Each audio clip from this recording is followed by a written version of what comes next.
आप सीओ के चेंबर में गए थे, आपने सीओ को बताया होगा, तो सीओ ने क्या आश्वासन दिया है? नमस्कार। जब से नीतीश कुमार ने मुख्यमंत्री के तौर पर शपथ ली है, नई सरकार ने गरीब लोगों पर बुलडोजर अतिक्रमण के नाम पर चलाना शुरू कर दिया है। मामला केसरी गांव का है, क्या है? पूर्व विधायक हमारे साथ जुड़ रहे हैं, भाई दिनेश, जरा इनसे बात करते और जानने की कोशिश करते हैं कि आखिर मामला कहां तक पहुंच चुका है और इतने लोग इनके साथ आखिर आज जगदीशपुर के सीओ के कार्यालय में क्यों आए। सर, पूरा मामला क्या है? देखिए, आज आप जानते हैं कि हर सोमवार को हम जन समस्या समाधान प्रयास कार्यक्रम में हम जगदीशपुर के किसान भवन में उपस्थित रहते हैं।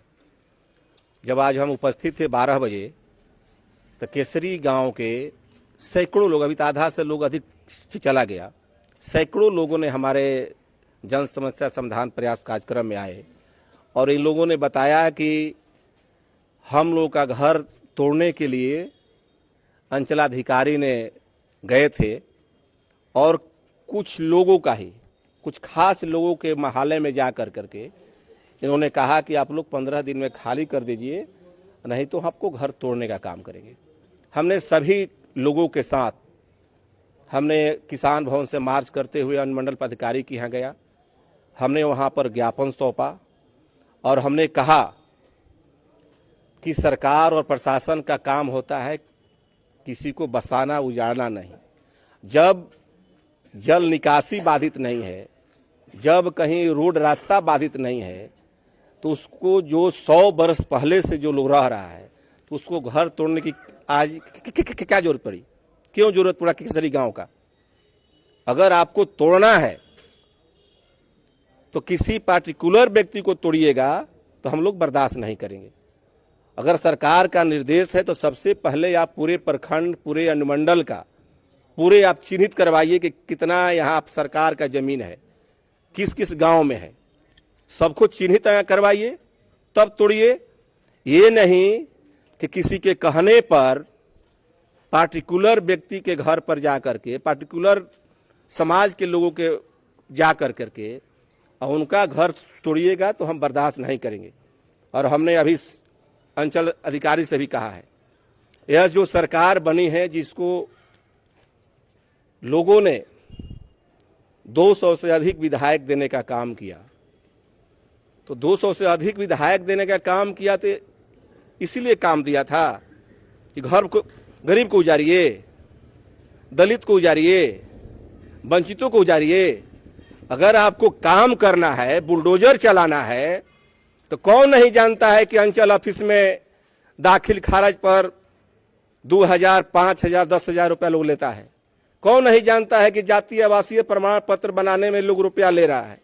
कौन नहीं जानता है कि यहाँ पर राशन कार्ड बनाने के नाम पर 2000, 3000 रुपया लेने का काम करता है। कौन नहीं जानता है कि यहाँ पर भ्रष्टाचार पूरी तरह चरम सीमा पर है। वहाँ के आप नहीं देखते हैं। बुलडोजर चलाना है तो जो गलत काम कर रहा है। अभी लोग आया था कि शौचालय निर्माण के लिए लोग पैसा मांगा, उसके पहले भी पैसा लोग मांगने का काम किया है। आप प्रधानमंत्री आवास योजना जाकर देखिए, एक कोई बताइए कि बगैर पैसा का कोई घर बना है? 20-20 हजार रुपया खुलेआम लिया जा रहा है, दलाल ले रहा है। यहाँ का कर्मचारी अपने अधीन 2-2 दलाल रखा हुआ है, राजस्व कर्मचारी हो, आवास सहायक हो, चाहे ग्राम सेवक हो, कौन नहीं दलाल रखा है। आप उस पर बुलडोजर चलाइए। उस तो आपको काम नहीं है तो गरीबों का आप उजाड़ रहे हैं।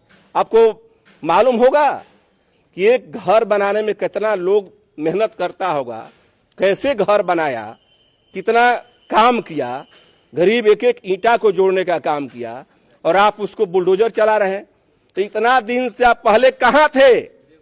मैं माननीय मुख्यमंत्री से और गृह मंत्री से मैं कहना चाहता हूं कि जब 50 बरस 100 बरस से पहले से जमीन पर, सरकारी जमीन पर लोग घर बना रहा था, तो आपका सीईओ, आपका एसडीओ कहां था? कर्मचारी कहां था? क्यों नहीं अपने भूमि को बचाने का काम किया? क्यों नहीं बनाने देने दिया? वो अगर उसी समय रोक लगा देते कि यहां पर नहीं बनाना है तो लोग नहीं बनाते।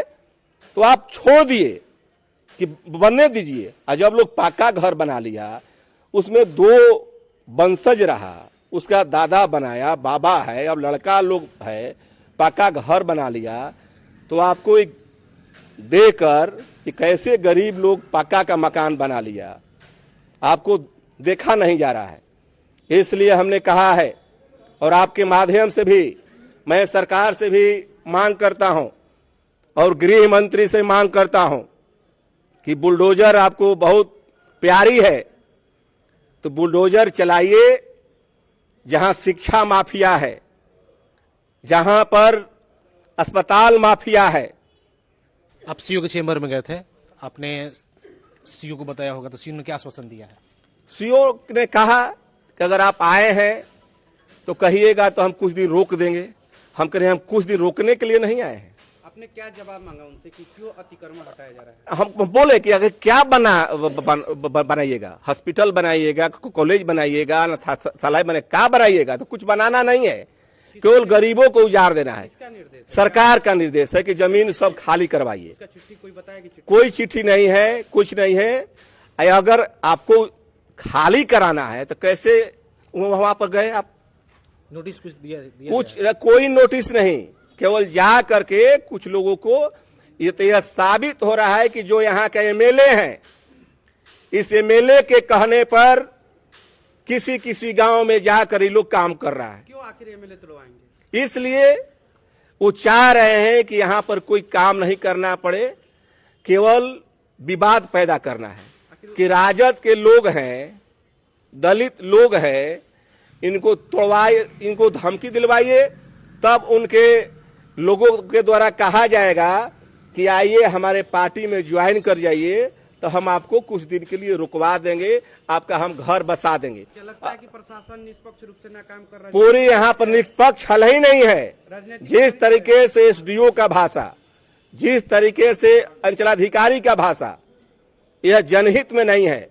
अगर आप तोड़वाना है हमारे, अगर आप नियत आपका साफ है तो आप पूरे प्रखंड का एक बार नापी करवाइए, पूरे गांव का नापी करवाइए कि सरकार का कितना जमीन है, सबका एक बार नापी करवाइए।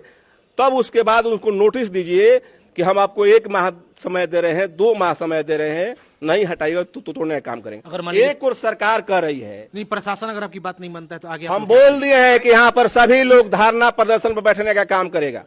सभी औरत, मर्द, लड़का, बच्चा, सब लोग अनिश्चितकालीन लोग धरना पर बैठेगा। आपको भी नोटिस मिला है क्या? नहीं, नोटिस नहीं मिला है। आपको बाबा मिला है? आप लोग सिर्फ आए हैं? अच्छा, मतलब आप लोग को बताया गया कि आपको घर 15 दिन के अंदर अपना घर खाली कर लीजिए और वहाँ से हम लोग का परदादा रह रहे हैं। क्या बताएं सीओ साहब, क्यों खाली कर देना है, क्या कुछ जवाब दिए? हाँ, बोल रहे थे कि ऋण बैंक बनाना है, जमीन का ऋण बैंक को होता है।